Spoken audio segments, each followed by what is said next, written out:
नमस्कार। अच्छा, कभी सोचा है कि रोज सुबह गर्म पानी से नहाना है या ठंडे पानी से?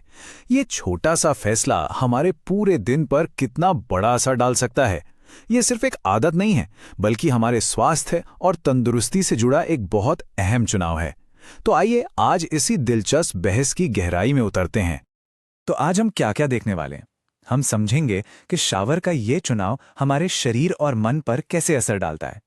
बात करेंगे कि इससे हमें एनर्जी कैसे मिलती है या आराम, हमारी मसल्स और स्किन के लिए क्या बेहतर है और हमारी इम्यूनिटी पर इसका क्या प्रभाव पड़ता है। साथ ही सर्दियों के लिए कुछ खास टिप्स भी होंगे और आखिर में ये तय करने में मदद करेंगे कि किसके लिए क्या सही है। तो सवाल ये उठता है, गर्म पानी से नहाएं या ठंडे? देखिए, सच तो ये है कि इसका कोई एक सीधा साधा जवाब नहीं है। ये पूरी तरह से इस बात पर निर्भर करता है कि कोई कैसा महसूस कर रहा है, स्वास्थ्य कैसा है और हाँ, दिन के किस समय नहाया जा रहा है। तो फिर चलिए एक एक करके देखते हैं कि गर्म और ठंडे पानी से नहाने के फायदे हैं क्या क्या। आपको शायद यकीन ना हो, पर दोनों के अपने अपने कमाल के फायदे हैं। सबसे पहले बात करते हैं हमारे दिमाग पर, हमारे मूड पर, कि पानी का टेम्परेचर हमारे मन की हालत पर क्या असर डालता है। क्या ये हमें जगाता है या फिर सुलाता है? चलिए देखते हैं। और ये वाकई में काफी दिलचस्प है कि दोनों का असर कितना अलग है, एकदम ऑपोजिट। सुबह की नींद उड़ानी हो ना, तो ठंडा शावर एकदम, समझ लीजिए कॉफी का कप है, तुरंत एक एनर्जी का झटका देता है, एक ताजगी भर देता है।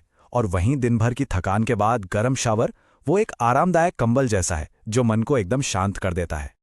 चलिए अब मन से हटकर तन पर आते हैं। देखते हैं कि ये हमारे शरीर पर, खास तौर से हमारी मसल्स और स्किन पर कैसे काम करता है। क्या ये हमें मजबूत बनाता है या हमारी त्वचा को चमकदार? मान लीजिए कोई जिम से लौटा है, तो ठंडा शावर मसल्स के दर्द और सूजन को कम करने में बहुत मदद करता है। और दूसरी तरफ अगर जोड़ों में दर्द है, अकड़न महसूस हो रही है, तो गर्म पानी तो जैसे जादू की तरह काम करता है, तुरंत आराम पहुंचाता है। स्किन और बालों के लिए भी कहानी कुछ ऐसी ही है। ठंडा पानी क्या करता है, वो स्किन के पोर्स को कसता है, उसे टाइट और चमकदार बनाता है। जबकि गर्म पानी वो पोर्स को खोलकर गहरी सफाई में मदद करता है। लेकिन हाँ, एक बात का ध्यान रखना जरूरी है। ज्यादा गर्म पानी स्किन की सारी नमी छीन सकता है, उसे रूखा बना सकता है। अच्छा, अब थोड़ा और अंदर चलते हैं, शरीर के इंटरनल सिस्टम्स की बात करते हैं कि हमारी इम्यूनिटी और ब्लड सर्कुलेशन पर इसका क्या असर होता है। और ये जानकर शायद थोड़ी हैरानी हो कि दोनों ही ब्लड सर्कुलेशन के लिए अच्छे हैं, बस दोनों के काम करने का तरीका अलग है। ठंडा पानी क्या करता है, वो शरीर को अंदर से एक्टिवेट करता है, जिससे बॉडी की बीमारियों से लड़ने की पावर भी मजबूत हो सकती है। वहीं गर्म पानी शरीर को रिलैक्स करके खून का दौरा सुधारता है। अब बात नींद की। अगर किसी को अच्छी गहरी नींद चाहिए, तो गर्म शावर से बेहतर कुछ नहीं। ये शरीर को सिग्नल देता है कि भाई अब आराम करने का, सोने का टाइम हो गया है। ठंडा शावर तो आपको जगा देगा, तो सोने से पहले तो उससे बचना ही अच्छा है।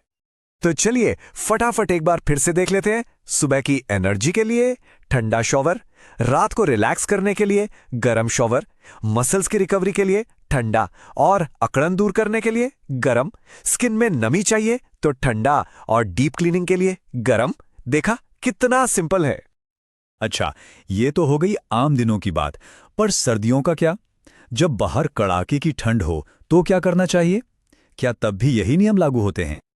सर्दियों में गर्म पानी से नहाना उफ, किसे पसंद नहीं होता। ये न सिर्फ शरीर को मस्त गर्माहट देता है, बल्कि अगर जुकाम वगैरह हो तो बंद नाक और गले को भी आराम पहुंचाता है। लेकिन हाँ, अगर कोई बहुत हिम्मत वाला है तो ठंडा शावर सर्दियों में भी शरीर की इम्यूनिटी को बूस्ट कर सकता है। आयुर्वेद का भी यही मानना है। वो भी सर्दियों में गर्म पानी से नहाने की ही सलाह देता है।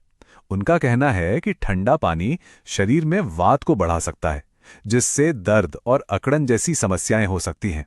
मतलब ये बॉडी के बैलेंस को बिगाड़ सकता है। तो अब सवाल यह है कि आखिर सही क्या है? चलिए अब कुछ आखिरी और बहुत जरूरी बातों पर ध्यान देते हैं, ताकि फैसला लेने में आसानी हो। देखिए, सबसे अच्छी सलाह तो यही है कि बीच का रास्ता अपनाएं। मतलब बहुत ज्यादा गर्म या बहुत ज्यादा ठंडे पानी के बजाय गुनगुना पानी सबसे सेफ और फायदेमंद रहता है। इसमें कोई रिस्क भी नहीं है और दोनों के थोड़े थोड़े फायदे भी मिल जाते हैं। और हां, आखिर में कुछ बहुत जरूरी सावधानियां। अगर किसी की इम्यूनिटी कमजोर है या दिल की कोई बीमारी है या फिर हाई ब्लड प्रेशर की शिकायत है, तो ठंडे पानी से नहाना उनके लिए खतरनाक हो सकता है। तो हमेशा अपने शरीर की जरूर सुने। तो अब जब सारी बातें पता चल गई हैं, कल सुबह जब शावर लेने जाएंगे तो क्या चुनेंगे? याद रखिए, ये सिर्फ नहाने की एक आदत नहीं है, ये अपने स्वास्थ्य के लिए लिया गया एक छोटा पर अहम फैसला है।